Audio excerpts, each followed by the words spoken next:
Je vais vous expliquer comment est-ce que les Polynésiens faisaient pour tracer tout l'océan Pacifique et retrouver de toutes petites îles. Allez, on commence. D'abord, il fallait connaître par cœur quelle étoile était à l'aplomb de l'île que l'on recherche. Par exemple, au-dessus de l'île de Tahiti, c'est Sirius. Lorsque l'on sait que juste sous Sirius, nous avons l'île de Tahiti, maintenant, il va falloir trouver les colonnes d'étoiles, les piliers d'étoiles qui vont nous permettre de les retrouver. Les Polynésiens avaient nommé toutes les étoiles du ciel. Et ensuite, ils les avaient départagées en piliers. Et lorsqu'ils avaient trouvé le pilier qui est juste à côté de Sirius, ils mettaient leurs mains comme ceci et ils alignaient leurs mains sur cette étoile-là, cette étoile-là, cette étoile-là. Et grâce à la ligne droite, ils savaient qu'il fallait partir dans ce sens-là. Sauf que la nuit, le ciel bouge, évidemment. Et quand cette étoile qui est là va bouger avec le ciel, on ne suit plus celle-là, mais on suit la suivante qui est descendue. Et on suit la suivante, et ainsi de suite, et ainsi de suite, et ainsi de suite. On prend une étoile, Sirius pour la Tahiti, on prend le pilier qui est juste à côté, et on suit le pilier. Et lorsque l'étoile de Sirius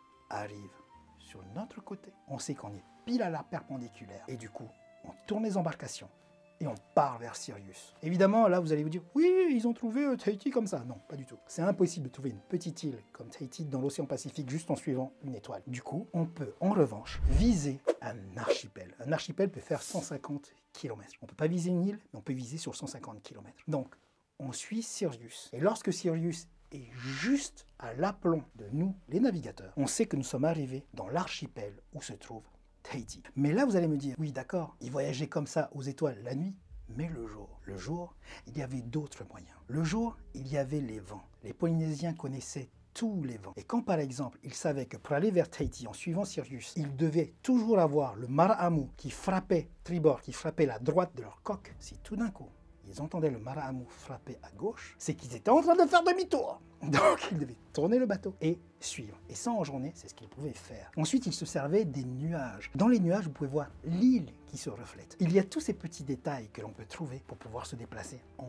journée. Mais maintenant, ça y est, nous sommes à l'aplomb de Sirius. Nous sommes dans l'archipel. Comment est-ce qu'on va trouver l'île? Arrivent les autres détails. Déjà, on va traquer les débris flottants. Une noix de coco, on la ramasse, on la décortique et on goûte l'eau et la chair. Et en fonction du goût, on sait si la noix de coco est dans l'eau depuis 1 mois, 2 mois, 2 semaines. Évidemment, plus la noix de coco est fraîche, plus l'île est proche. Maintenant que l'on est à l'aplomb de Sirius, on va passer à la traque. On va trouver Tahiti dans les 150 km. Où est-ce que tu es? Et puis, on va détecter la houle de retour. On va mettre sa main dans la mer. Quand la mer frappe une île, elle revient avec des ondes et un maître navigateur expérimenté est capable de détecter cette houle de retour. Et enfin, il va y avoir les animaux. À l'époque, les Polynésiens se déplaçaient avec leurs animaux et leurs plantes. Le cochon a une truffe très fine. Si on n'était pas sûr, on jetait le cochon à la mer.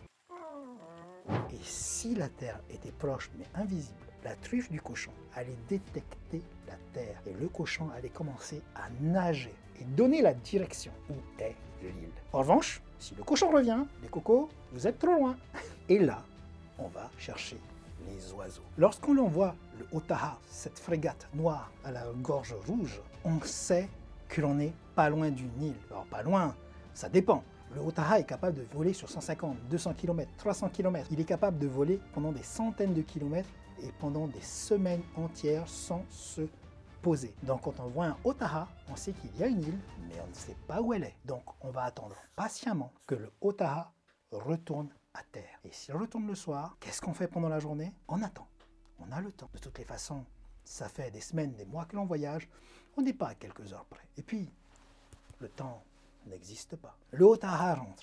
Et là, on va commencer à voir d'autres oiseaux qui sont plus proches des côtes. Et là, on sait qu'on va vraiment trouver notre île. On va voir des mouettes, on va voir toutes sortes d'oiseaux. Et enfin, voici Tahiti. Notre embarcation, notre pirogue double accoste et nous pouvons descendre et nous faire accueillir par les villages qui sont là. J'espère que vous allez pouvoir utiliser dans vos narrations ces outils de voyage. J'espère que vous allez pouvoir faire vivre à vos héros un voyage aux étoiles. Et pour cette troisième partie, j'aimerais dédier cette vidéo entière à M. Jean-Claude Terero-Iterhey, un grand conférencier qui m'a permis de découvrir ces techniques avec ces conférences que vous allez trouver sur Internet. Je vais mettre dans la description un lien qui va vous permettre de voir avec beaucoup plus de précision sur 1 heure et demie tout ce qu'il y a à découvrir sur le voyage aux étoiles. J'espère que cette vidéo va vous aider Et n'hésitez pas à mettre des commentaires dans la description.